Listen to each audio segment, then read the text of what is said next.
ओम शांति। 22 अगस्त 2023 के ईश्वरीय महावाक्य मुरली के मुख्य पॉइंट सुने। आइए अब सुनते हैं मुरली के मुख्य पॉइंट्स। शिव बाबा ने कहा, बच्चों, मैं तुम्हारी इस महफिल में क्षमा बनकर आया हूँ और क्षमा बनकर आया हूँ बच्चों की महफिल में, और भक्तों की महफिल में भगवान आए हैं। बच्चों की महफिल में बाप आए हैं और भक्तों की महफिल में भगवान आए हैं।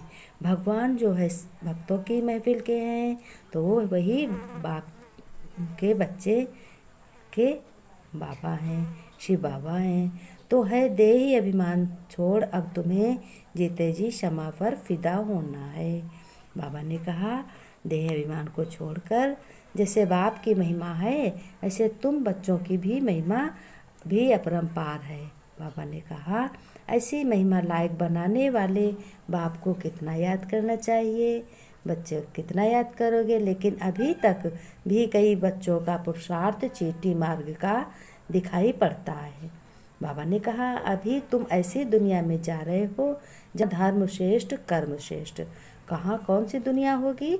सतयुग की दुनिया होगी। वहाँ कर्म भी श्रेष्ठ होंगे और धर्म भी श्रेष्ठ होंगे। फिर शिव बाबा ने कहा, इसलिए तुम्हें बच्चों कोई भी पाप कर्म नहीं करना चाहिए। लेकिन अभी तक भी बच्चों को माया नाक कान से पकड़ती रहती है। कोई पाप करते हैं तो बुद्धि का ताला बंद हो जाता है। बाबा ने कहा, कोई बच्चे पाप करते हैं तो उन बच्चों का बुद्धि का ताला बंद होता है। बाबा ने कहा, मुरली अच्छी तरह पढ़कर धारण करनी है, रूठ कर पढ़ाई कभी नहीं छोड़नी है। बाबा ने कहा, जो मुरली नहीं सुनते उनको पाप लगता है। बाबा ने कहा, बच्चों, जो मुरली नहीं सुनते हैं उनको क्या लगता है? पाप लगता है। मुरली सुनकर निकालना नहीं चाहिए, सुनकर धारण करनी चाहिए।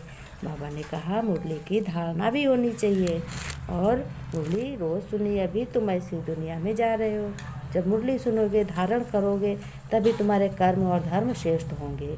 इसलिए तुम्हें, बाबा ने कहा, इसलिए तुम्हें कोई पाप का काम नहीं करना चाहिए, डर रहना चाहिए।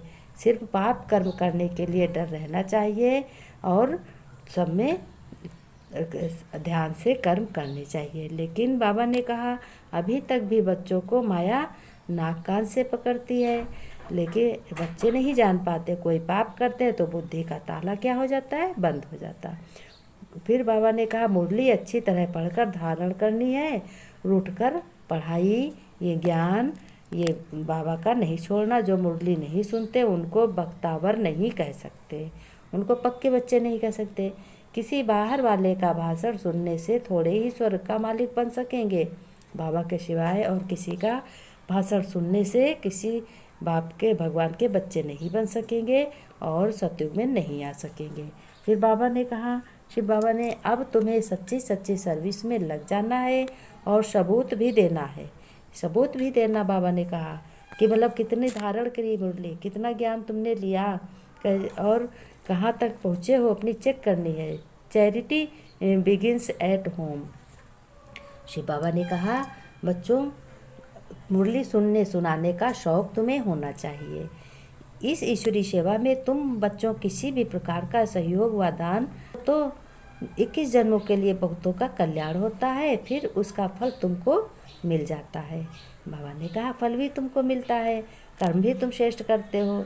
अपने दिल से पूछना है बच्चों, हम कोई को तंग तो नहीं करते, हमसे कोई नाराज़ तो नहीं होते। फिर कहा, तुमको बहुत मीठा बच्चों बनना, सबको सुख देना है, किसी को दुख नहीं देना है। और बच्चों, भोजन करते पूरा समय बाप की याद में रहना है, यानी भगवान की याद में रहना है। भोजन करो और याद रहना, और अपने घर गृहस्थ की पालना करते हुए भगवान की याद में रहना कि हम कर्म करने के लिए भगवान के बच्चे हैं, इस धरती पे आए हैं श्रेष्ठ कर्म करने के लिए, कभी पाप नहीं करना चाहिए। फिर बाबा ने कहा, बच्चों, मीठे बच्चों, बाप आए हैं कलयुग की महफिल में, ये बहुत बड़ी महफिल है। इस महफिल में तुम परवाने क्षमा पर फिदा हो, पावन बनते हो। फिर शिव बाबा ने प्रश्न पूछा है, कहा, यदि बच्चों का पुरुषार्थ अब तक भी चीटी मार्ग का है तो उसका कारण क्या है? बाबा ने उत्तर में बताया, मेरे बच्चों, कई बच्चों में रूठने की आदत है, बाप से रूठकर पढ़ाई छोड़ देते हैं तो माया नाक से पकड़ लेती है, इसलिए बच्चों पुरुषार्थ आगे नहीं बढ़ पाता है, इसलिए बच्चे पीछे हो जाते हैं, चींटी मार्ग का ही रह जाता है, छोटा सा रह जाता। बच्चों को मुरलीधर बनने का शौक चाहिए। तुम्हें बच्चों मुरलीधर बनना है, सुनकर औरों को सुनाना है, रिजल्ट देनी है। जो बच्चे मुरली मिस करते हैं, जिन्हें पढ़ाई का कदर नहीं, वह कभी बख्तावर नहीं बन सकते। मुरलीधर बनना है जैसे श्री कृष्ण था, मुरली हर समय उसके साथ रहती थी और वो 16 कला संपूर्ण भी था। सत्युग की निशानी है श्री कृष्ण की। ऐसे ही तुमको भी मुरली धारण करनी है, मुरली हमेशा सुनो और दूसरों को भी सुनाओ। शिव बाबा ने कहा, बच्चों ने गीत गाया, महफिल में जल उठी क्षमा परवाने के लिए। अब क्षमा कौन हो गया? भगवान शिव पिता हो गया। और परवाने कौन हो गए? आत्माएं हो गई। परमात्मा और परवाने आत्माएं हो गई। शिव बाबा ने कहा, परम पिता परमात्मा शिव को क्षमा भी कहते हैं। नाम बहुत डाल देते हैं तो मनुष्य गफलत में पड़ जाते हैं। आत्मा भी ज्योति स्वरूप है। अब तुम जागती ज्योत बन रहे हो बच्चों। क्षमा आई है, यह महफिल तो बहुत बड़ी है बच्चों। देखो, आत्माओं का कोई गिनती है? कोई तो आकर बाप के बनते हैं, बाप का बन जीते जी फिदा हो जाते हैं। फिर शिव बाबा ने कहा, बच्चों देह अभिमान छोड़ा तो आप मुँह मर गई दुनिया। यानी शरीर से सारे कर्म करो, अपने को आत्मा समझो। आत्मा शरीर को छोड़ देती है तो सारी दुनिया कैसी हो जाती? उनके लिए जैसे मर गई। अभी बाप भी कहते हैं, अपने को आत्मा समझो, हम तो बाप के हैं। शरीर का भान मिटा देना। मनुष्य होते हैं तो देह सहित सब कुछ भूल जाते हैं। समझते हैं शरीर छोड़ा तो तैलुक भी टूटा। शरीर के साथ ही तैलुक नाता है। तुम शरीर होते हुए अशरीरी रहते हो, क्योंकि तुम्हारा तैलुक अब बाप से हो गया। बाप कौन है? शिव पिता परमात्मा से हो गया। आत्माओं का तैलुक हो गया है। तुमको राजयोग बच्चों सिखलाने के लिए बाप ने भी शरीर धारण किया है। बाप ने किसका शरीर धारण किया है? ब्रह्मा बाबा का। तो ब्रह्मा बाबा का शरीर धारण करते हैं, तभी परमपिता परमात्मा ज्ञान सुनाते हैं। वो महफिल में आए हैं बच्चों की। तुम्हारे में भी बच्चों कोई पूरा जानते हैं, कोई अधूरा, कोई कुछ भी नहीं जानते। अब शिव बाप कहते हैं, मैं इस रचना में बच्चों आया हुआ हूँ। ये बातें मनुष्य ही समझेंगे। भारतवासी जानते हैं शिव जयंती भी है। शिव है परमपिता परमात्मा, सभी आत्माओं का बाप। वह आते हैं जरूर। मंदिर भी हैं। मंदिर तो बहुत ढेर बनते हैं, जैसे क्राइस्ट, उनकी याद में जड़ चित्र ढेर सारे। ये भी परमपिता परमात्मा, जिनको पतित पावन कहते हैं, उनके मंदिर हैं। बाबा ने कहा, बच्चों तो मंदिर किसके हैं? उनका नाम ही है पतित पावन। है पतित दुनिया, फिर पावन दुनिया भी है। उसी नई दुनिया में जरूर थोड़े ही बच्चे होंगे। तुम बच्चों में नंबर 1 पुरुषार्थ होते हैं। अभी तो कितना दुख है, कितनी रिस्क खाते हैं, कितने पाप आदि करते हैं। बाबा ने कहा, भारत की महिमा और बच्चों की महिमा बड़ी ज़बरदस्त है। जो अब तुम बच्चे जानते हो कि भगवान महिमा गाते हैं, याद करते हैं, परंतु जानते कुछ नहीं है। कहते हैं दुनिया वाले, अरे भगवान कहते हो तो भगवान का पूरा नाम चाहिए ना। उनका नाम क्या है? शिव। वो है निराकार। उनकी सारी महिमा। मनुष्य उनके नाम, रूप, देश, काल को जानते नहीं हैं।